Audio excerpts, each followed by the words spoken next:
nama aku Nurul Aulia Ramadhani, mahasiswi Prodi Pemasaran Digital FEB Unpad. Di video kali ini aku akan bahas tentang komunikasi verbal dan nonverbal serta komunikasi antar budaya. Penasaran? Tonton sampai habis ya. Oke, yang pertama aku akan bahas tentang komunikasi verbal dan nonverbal. Jadi apa sih komunikasi verbal itu? Komunikasi verbal adalah pesan yang dikirim oleh pengirim pesan kepada penerimanya dalam bentuk tulisan maupun lisan. Contohnya seperti kita chat menggunakan handphone, pidato, diskusi, menulis surat, atau seseorang yang sedang melakukan presentasi. Yang pada intinya komunikasi verbal ini menggunakan bahasa di dalamnya, baik itu lisan maupun tulisan. Sedangkan komunikasi nonverbal ini umumnya menggunakan bahasa tubuh seperti raut wajah, gerakan tangan, atau gelengan kepala, dan lain sebagainya. Jadi bisa dikatakan komunikasi nonverbal ini merupakan komunikasi yang tidak menggunakan bahasa secara langsung. Fungsi dari komunikasi ini adalah sebagai pelengkap yang dapat memperjelas komunikasi yang menggunakan kata-kata.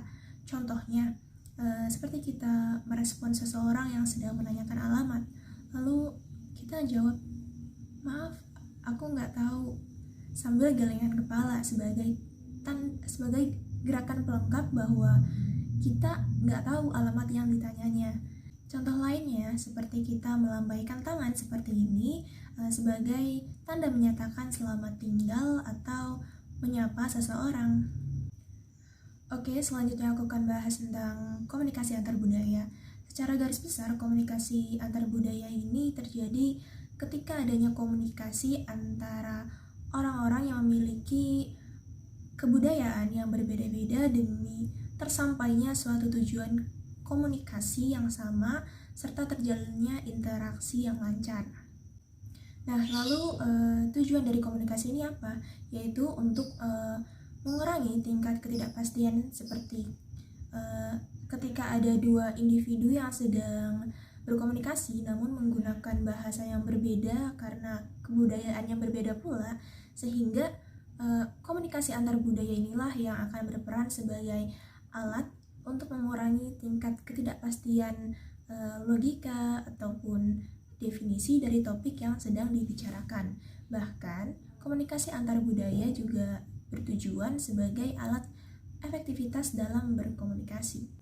Nggak cuma itu, mempelajari komunikasi ini juga bermanfaat dalam berkomunikasi ketika kita bertemu seseorang yang memiliki pola hidup yang berbeda, sehingga tidak akan terjadi kesalahpahaman ketika berkomunikasi dengan orang tersebut.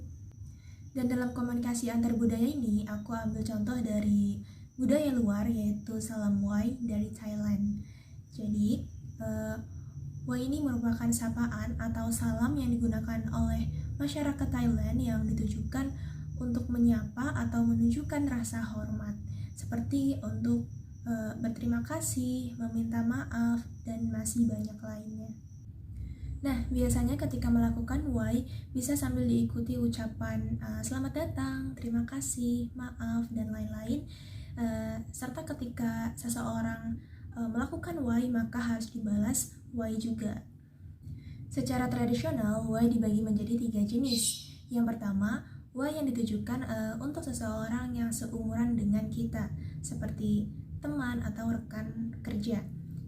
Contohnya ini seperti gambar yang di samping. Tangkapkan kedua tangan kalian, kemudian tempelkan ibu jari di bawah dagu dan jari telunjuk di bawah hidung.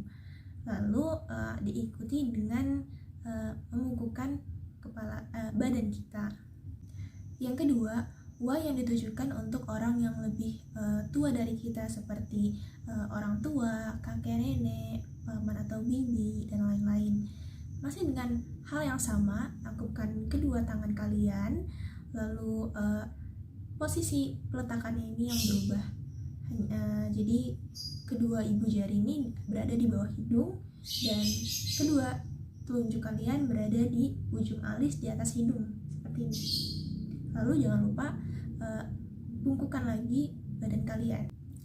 Dan yang ketiga, wai yang ditujukan kepada mong atau biksu. Masih sama juga, tangkupkan kedua tangan, lalu letakkan ujung ibu jari kalian di ujung alis bagian atas, dan bagian tunjuk kalian menyentuh area jidat atas kalian seperti ini. Dan jangan lupa bungkukkan lagi badan kalian seperti biasa. Jadi untuk kalian ketahui, wa yang terakhir yang ditujukan untuk biksu itu tidak diikuti dengan ucapan terima kasih, kata maaf, atau selamat datang dan lain-lainnya. Intinya jika tangkupan tangan semakin mendekati wajah dan semakin membungkuk badan kita, maka artinya semakin dalam pula salam yang kita sampaikan. Oke, sekian penjelasan dari aku. Semoga video ini bermanfaat. Terima kasih sudah menonton.